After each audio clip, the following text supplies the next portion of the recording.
Jamuna television আমাদের প্রাণের television. Jamuna টেলিভিশনে যেহেতু সকালের বাংলাদেশে সেই শুরু থেকেই মানবিকদের এবং সকল মানুষের পজিটিভ বিষয়গুলো তুলে ধরে, তাই আমি সিরাজগঞ্জের অক্সিজেনে ফেরিওয়ালা চ্যানেলের পক্ষ থেকে যমুনা টেলিভিশন কর্তৃপক্ষকে জানাবো প্রতিদিনই যেন যমুনা টেলিভিশনের সকালের বাংলাদেশে যমুনার দর্পণ অথবা সকালের সিরাজগঞ্জ নামে একটি অনুষ্ঠান করে সিরাজগঞ্জের সমস্ত পজিটিভ দিকগুলো তুলে ধরার সুযোগ আমাদের রুবেল ভাইকে দেওয়া হয়। এই প্রত্যাশা রেখে শুরু করছি আজকের ভিডিও চিত্র। আপনাদের সাথে আছি আমি আবুল হোসেন। শুরুতেই কথা বলবো যমুনা টেলিভিশনের সিরাজগঞ্জের জেলা প্রতিনিধি আমাদের একজন মানবিক সাংবাদিক গোলাম মোস্তফা রুবেল ভাইয়ের সাথে। আসলে যমুনা টেলিভিশন কিন্তু লক্ষ্য করে দেখবেন অনেক সময় বলে থাকে যে সিরাজগঞ্জের যে অনুষ্ঠানগুলো হয়ে থাকে এমন কোনো অনুষ্ঠানে যেটা যমুনা টেলিভিশনের সকালে বাংলাদেশ সেটা প্রচার করে না। আপনি দেখবেন যে সেটা যেখানেই হোক, চৌহালিতে হোক কিংবা তারাসে হোক কিংবা উল্লাপাড়া প্রত্যন্ত, সাদাতপুরে প্রত্যন্ত, বেলকুচি প্রত্যন্ত, যে অঞ্চলে প্রত্যন্ত, কাজীপুরে প্রত্যন্ত অঞ্চল, সকল প্রত্যন্ত অঞ্চলের খবর কিন্তু যমুনা টেলিভিশন তুলে ধরার চেষ্টা করে, আমরা তুলে ধরে থাকি। বিশেষ করে সকালে বাংলাদেশে কিন্তু সকল আপনাদের মতো যারা মানবিক মানুষরা রয়েছেন, মানিক ভাইদের মতো যারা মানবিক মানুষ রয়েছে, আমাদের সভাপতির মধ্যে যারা মানবিক মানুষ রয়েছে, সেই মানবিক মানুষগুলোর কিন্তু কথাগুলো তুলে ধরার জন্য আজকে যমুনা টেলিভিশন দীর্ঘদিন যাবৎ কাজ করে যাচ্ছে এবং প্রচার করে থাকে। একসাথে কিন্তু এখানকার যারা আমাদের বীর মুক্তিযোদ্ধারা রয়েছেন, আমার সাথে একজন বীর মুক্তিযোদ্ধাও আমাদের সাথে শরিক হয়েছেন, জাতির শ্রেষ্ঠ সন্তান, ঠিক তাদের কথাগুলো কিন্তু যমুনা টেলিভিশন সবসময় তুলে ধরে। আসলে যমুনা টেলিভিশন সকলের টেলিভিশন, প্রতিটি মানুষের জন্য টেলিভিশন, এখানে সব শ্রেণীর মানুষের টেলিভিশন। এখানে কিন্তু যমুনা টেলিভিশন সবসময় চেষ্টা করে যে প্রতিটি মানুষের খবর তুলে ধরার, প্রতিটি মানুষের পাশে থাকার এবং বিশেষ করে সুবিধাবঞ্চিত মানুষের জন্য কিন্তু যমুনা টেলিভিশন সবসময় বিশেষ বিশেষ কাজগুলো করে থাকে। এই ধারাবাহিকতা কিন্তু সিরাজগঞ্জেও কিন্তু প্রতিটি অনুষ্ঠান, কিন্তু আমি এমন কোনো অনুষ্ঠান নেই যে যমুনা টেলিভিশন সেটা প্রচার করেনি, এমন কিন্তু কেউ বলতে পারবেন না। কিন্তু এমন কোনো মানবিক সংগঠন নাই বলতে পারবে না যে যমুনা টেলিভিশন তাদের এই অনুষ্ঠানটি দেখায়নি।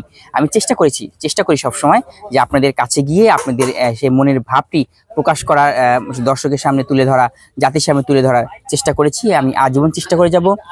আমার যমুনা টেলিভিশন সেটা অবশ্যই অব্যাহত রাখবে এবং যমুনা টেলিভিশন আগামীতে যমুনা পাড়ের মানুষের সকল খবর তুলে ধরতে যা যা প্রয়োজন, আপনাদের চাহিদা মতো যেটা প্রয়োজন, সেটা অবশ্যই যমুনা টেলিভিশন কর্তৃপক্ষ করবে এবং আমরা তার সাথে থাকবো এবং তুলে ধরবো যমুনা পাড়ের প্রতিটি খবর।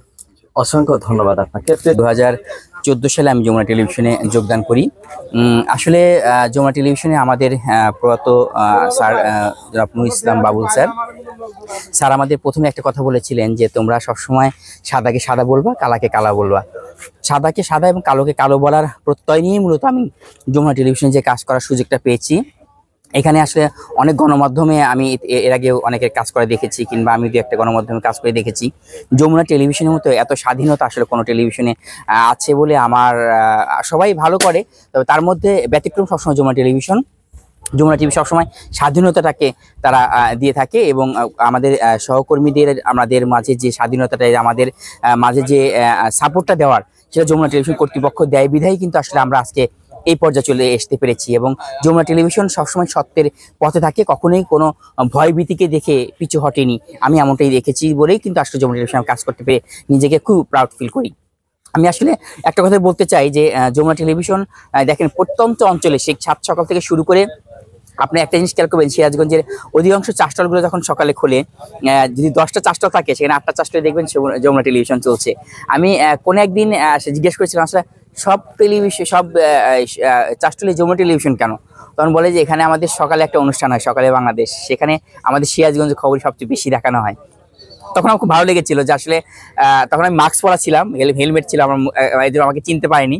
যখন মাস্কটা খুললাম তখন সকলে এসে বলে যে আপনি তো দেখান আমাদেরকে সেটা। তো এই যে ভালোবাসা মানুষের, সেই মানুষের একদম প্রত্যন্ত প্রতিটি মানুষের হৃদয়ে আসলে যমুনা টেলিভিশন পৌঁছাতে চায়। সেই পৌঁছানোর ধারাবাহিকতা অথবা আপনার দোয়ায় অনেকটা পৌঁছতে পেরেছে। আমাদের পথ আরও বাকি, আমরা পৌঁছে যেতে চাই প্রতিটি মানুষের হৃদয়ে এবং মানুষ যেভাবে আমাদেরকে ভালোবাসা দিয়েছে সেই ভালোবাসা ধরে রাখতে চাই আমরা, এবং সেদিকে আপনাদের সকলের সহযোগিতা প্রয়োজন। আপনাদের মতো ভালো মানুষগুলো সহযোগিতা করে তাহলে যমুনা টেলিভিশন যে শীর্ষে আছে সেই শীর্ষস্থানটি তারা ধরে রাখবে আজীবন, এমনটাই মনে করি।